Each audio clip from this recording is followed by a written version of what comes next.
To assalamu alaikum jama'a masu bibiyar ma wannan shafin na MMC Hausa, barkanmu da warhaka.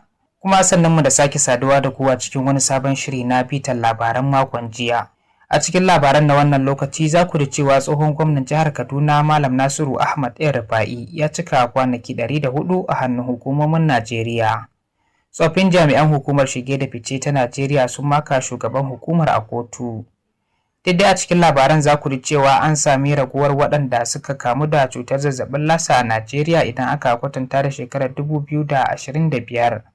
To waɗannan da ma ƙarin wasu labaru za su zo muku a cikin shirin na wannan lokaci wanda ni Abdullahi Muhammad Rabi'u Mararrabar Jos zan ja ragamar gabatarwa. Ai sauraro lafiya.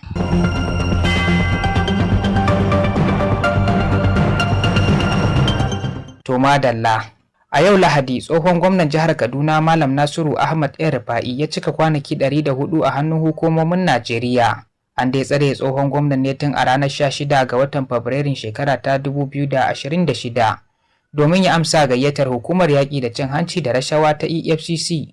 To sai dai kuma bayan sakinsa ne hukumar ICPC ta kama shi bisa zargin aikata wasu laifuka. Hukumomin na zargin El-Rufai da almundahanar kuɗaɗe da kuma amfani da ofishinsa lokacin da yake gwamna a Kaduna. A yayin da hukumar tsaro ta farin kaya DSS ta kai shi kotu bisa zargin yi wa wayar mai bada shawara akan harkar tsaron ƙasa Malam Nuhu Ribadu kutse. To a wani labarin kuma jam'iyyar haɗaka ta ADC ta alakanta ci gaba da tsare El-Rufai da wata manufa ta siyasa. Ƙungiyar Igabi New Media Connect ta shirya taron horaswa da wayar da kan matasa kan yadda za su yi amfani da kafafen sada zumunta wajen samar wa kansu hanyoyin samun dogaro da kai. Taron, wanda shine karo na farko, ya haɗa matasa daga sassa daban-daban na ƙaramar hukumar Igabi, inda aka tattauna damar da ke cikin kafafen sada zumunta na zamani da kuma hanyoyin amfani da su wajen bunƙasa sana'o'i, kasuwanci har ma da kuɗaɗen shiga. Har ila yau taron ya haɗa ƙwararru a fanni daban-daban inda suka ilmantar da ɗumbin matasan da suka halarci taron.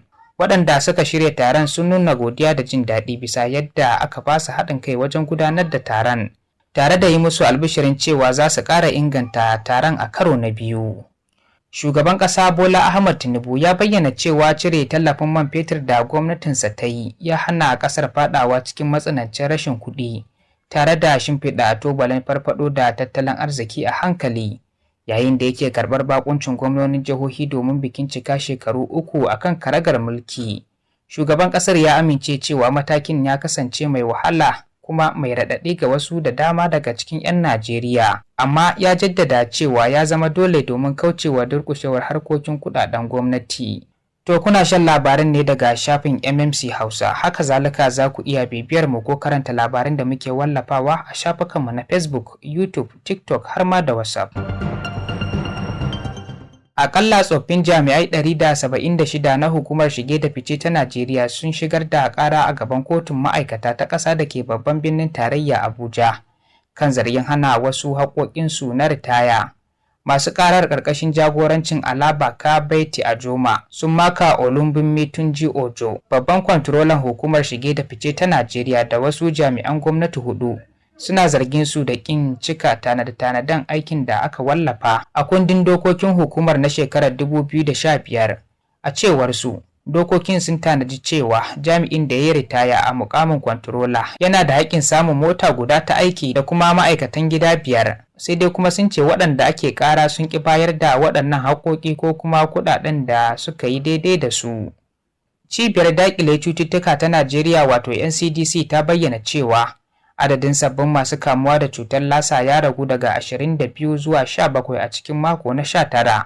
Sabbin kamuwa da cutar an same su ne a jihohin Ondo, Bauchi, Edo, Kogi, Taraba da kuma jihar Nasarawa. Sai dai kuma hukumar ta ce adadin mutanen da suka rasu ya karu zuwa 204 a shekarar 2026, wanda hakan ke nuna sama da kashi 25 cikin 100 na yawan mace-macen da ake samu idan aka kwatanta da shekarar 2025. To duka iya abin da ya sauwaka kenan a cikin shirin na wannan lokaci, sai dai kafin mu yi sallama da ku ga maimaitawar wasu daga cikin muhimman kanunsu.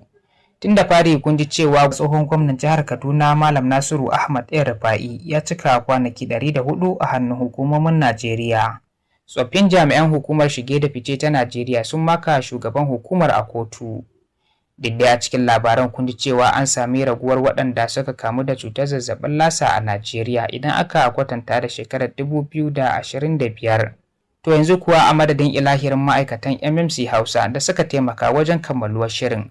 Ni Abdullahi Muhammad Rabi'u Mararrabar Jos da na shirya kuma na gabatar nake cewa mu kasance wani makon idan Allah ya kai mu.